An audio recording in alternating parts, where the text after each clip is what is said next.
नमस्कार माझ्या सर्व शेतकरी बांधवांनो आणि मित्रांनो, मी ग्राम महसूल अधिकारी अर्थात तलाठी दीपक मोठे आपल्या सर्व शेतकऱ्यांना सांगू इच्छितो की रब्बी हंगामातील ई पीक पाणी करण्यासाठी आता अवघे 8 दिवस शिल्लक राहिलेले असून आता ई पीक पाणी करण्यासाठी तुम्हाला ग्राम महसूल अधिकारी कार्यालय अर्थात तलाठी कार्यालयात जाण्याची आवश्यकता राहिलेली नाही।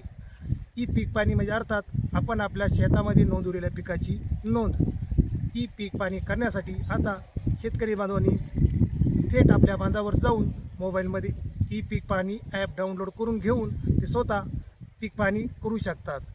हे ॲप संपूर्ण महाराष्ट्रासाठी असल्याने कधीकधी सर्व्हर डाऊन असा मेसेज आपल्याला दाखवतो, परंतु अशावेळी ई पीक पाणी ऑनलाईन न करता ऑफलाईन मोडमध्ये करावे व चांगल्या नेटवर्कमध्ये आल्यावर ती अपलोड या बटनावर क्लिक करून घ्यावी।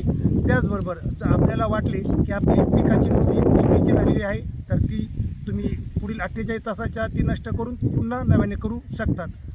तरी माझ्या राहिलेल्या सर्व शेतकरी बांधवांना मी विनंती करतो की रब्बी हंगामातील ई पीक पाणी सर्वांनी नोंदवून घ्यावी। धन्यवाद।